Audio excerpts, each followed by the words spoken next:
Hello friends, स्वागत है आप सभी का मेरे यूट्यूब चैनल में। आज मैं आप सबके साथ शेयर करने वाली हूँ beautiful back neck blouse design.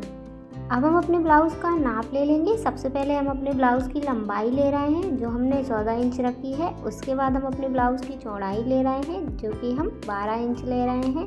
अब हम आर्मोल की लंबाई ले रहे हैं जो कि हम 5.5 इंच और उसमें हम 1.5 इंच की गोलाई ऐड कर देंगे। गले की लंबाई हम 10 इंच ले रहे हैं, उसमें से हमने 4 इंच का शोल्डर निकाला है। हमारे गले के एक साइड हमने 1 इंच की गोलाई दी है जिससे हमारे गले का एक साइड का शेप राउंड नेक शेप में है।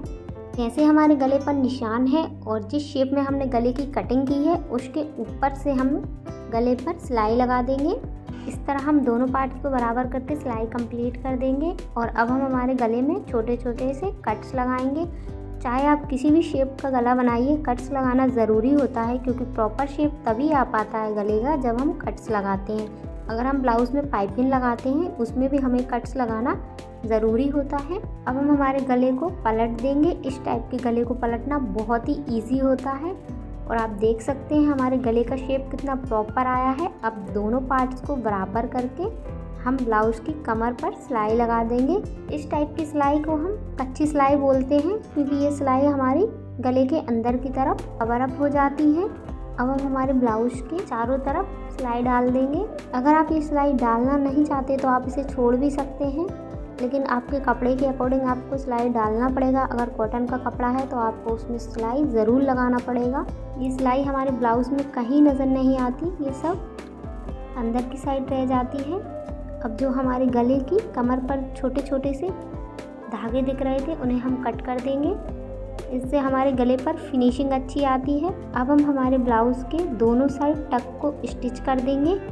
टक स्टिच करना इसीलिए भी ज़रूरी होता है क्योंकि जब भी हम ब्लाउज़ को वेयर करते हैं हमारा ब्लाउज़ नीचे से उठे नहीं और हमारे ब्लाउज़ में फिनिशिंग भी प्रॉपर आए, इसीलिए हम टक लगाते हैं। जिस तरह हमने एक साइड टक लगाया था उसी तरह हम दूसरी साइड भी टक लगा देंगे। टक्स की लंबाई और चौड़ाई हमने 4-4 इंच रखी है। अब हम हमारे ब्लाउज़ पर फिनिशिंग पट्टी लगाएंगे। फिनिशिंग पट्टी हमें हमारे ब्लाउज़ के फ्रंट पार्ट में भी स्टिच करना होता है। इस तरह हम ब्लाउज़ के नीचे के साइड फिनिशिंग पट्टी लगा देंगे। पट्टी की लंबाई आपके ब्लाउज़ की चौड़ाई के बराबर ही रहेगी। इस तरह पक्की सिलाई देकर हम पट्टी को स्टिच कर देंगे और अब हम इसे अंदर की तरफ फोल्ड करेंगे और आधे इंच के गैप पर हम ऊपर से सिलाई लगा देंगे। पट्टी के तो किनारे से सिलाई लगाएंगे, लेकिन जब भी हम इस सिलाई को आगे की साइड फ्रंट से देखेंगे तो हमारी सिलाई आधे इंच के गैप पर आएगी। इस तरह हमारी पट्टी कंप्लीट हो चुकी है। अब हम हमारे ब्लाउज़ में कुछ और डिज़ाइन ऐड करेंगे।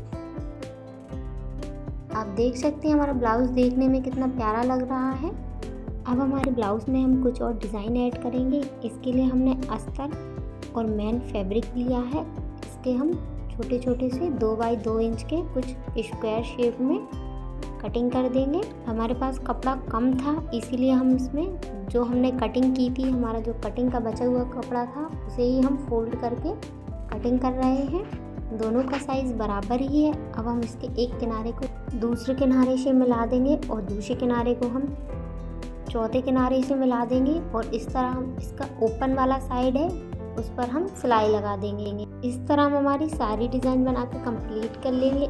आप वीडियो को देखकर समझ ही गए होंगे कि ये डिज़ाइन बनाना कितना इजी होता है और आप इस टाइप की डिज़ाइन को आपके किसी भी गले के शेप स्टिच कर सकते हैं। आपको सेम प्रोसेस अस्तर और मैन फैब्रिक के साथ करना है। जिस तरह हमने अस्तर को फोल्ड किया था उसी तरह हम हमारे मैन फैब्रिक को फोल्ड करेंगे और इसके ऊपर भी हम इसके जो ओपन वाला किनारा होता है, इसमें ओपन तो 2 किनारे होते हैं लेकिन जिस साइड धागे निकले होते हैं हम उस तरफ इससे सिलाई लगाते हैं। और आप एक बात का ध्यान ज़रूर रखिएगा, आप जो आपका दूसरा किनारा ओपन है उसे एक ही साइड कीजिएगा। इससे आपके डिज़ाइन पर प्रॉपर फिनिशिंग आएगी और आप इस डिज़ाइन को जब ब्लाउज़ में स्टिच करेंगे तो उससे भी आपके ब्लाउज़ को बहुत ज़्यादा अट्रैक्टिव बनाएगा। अब हम अपनी डिज़ाइन को हमारे ब्लाउज़ पर स्टिच कर देंगे। इसके लिए जो हमारा अस्तर वाली डिज़ाइन थी उसे हम हमारे गले के साइड से स्टिच कर रहे हैं। इसे स्टिच करना बहुत ज़्यादा आसान होता है। सिर्फ आपको एक के पास एक नॉर्मली पक्की सिलाई लगाना होता है और आप इसे एक बार में बिल्कुल आसानी से स्टिच कर सकते हैं। अब हमने जो अस्तर से डिज़ाइन बना के तैयार की थी उसे डिज़ाइन के सामने वाली साइड स्टिच कर लेंगे, जिससे कि हमारी दोनों डिज़ाइन का सेंटर पॉइंट हमें एक मिल जाए। इस तरह हम अस्तर और डिज़ाइन को बराबर करके हमारे ब्लाउज़ की एक साइड की डिज़ाइन को कंप्लीट कर देंगे। उसके बाद हमने जो हमारे ब्लाउज़ में एक साइड से राउंड नेक शेप का गला बनाया है, उस गले पर हम गोल्डन कलर की लेस लगा देंगे।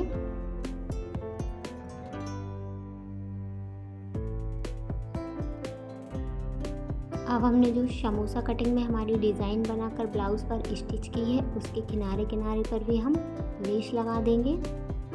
इससे क्या होगा कि हमारे ब्लाउज़ में जो हमने डिज़ाइन स्टिच की थी तो किनारे पर जो धागे दिख रहे थे वो भी कवर अप हो जाएंगे और हमारा ब्लाउज़ भी देखने में बहुत प्यारा लगेगा। आप देख सकते हैं हमारा ब्लाउज़ कितना प्यारा लग रहा है देखने में। अब हमारे ब्लाउज़ के हमने जो सेंटर पॉइंट दिया था डिज़ाइन में, उसके सेंटर पे हम बीट्स लगा देंगे। हम यहाँ पे लेस के अकॉर्डिंग गोल्डन कलर के बीट्स लगा रहे हैं। अगर आप इसमें वाइट कलर के बीट्स लगाएंगे तो वो भी बहुत प्यारे लगेंगे। इस तरह हम सेंटर में सुई धागे से हमारे डिज़ाइन पर बीट्स लगा। और अगर आपको सुई धागे से बीट्स लगाने में किसी भी तरह की प्रॉब्लम होती है तो आप इसके लिए फैब्रिक ग्लू का भी यूज़ कर सकते हैं। उससे भी बीट्स बहुत आसानी से और अच्छे से स्टिच होते हैं। इस तरह हमारे ब्लाउज़ में हम बीट्स लगा देंगे और हमारे ब्लाउज़ की डिज़ाइन को कंप्लीट कर देंगे। इसी के साथ हमारे ब्लाउज़ की डिज़ाइन कंप्लीट हो चुकी है। आई होप आपको मेरी डिज़ाइन पसंद आई होगी। इसी तरह की और वीडियोस देखने के लिए चैनल को सब्सक्राइब कीजिए और वीडियो को लाइक कीजिए, शेयर करना बिल्कुल मत भूलिए। मिलते हैं नेक्स्ट वीडियो में, तब तक के लिए bye bye and take care. Thank you for watching.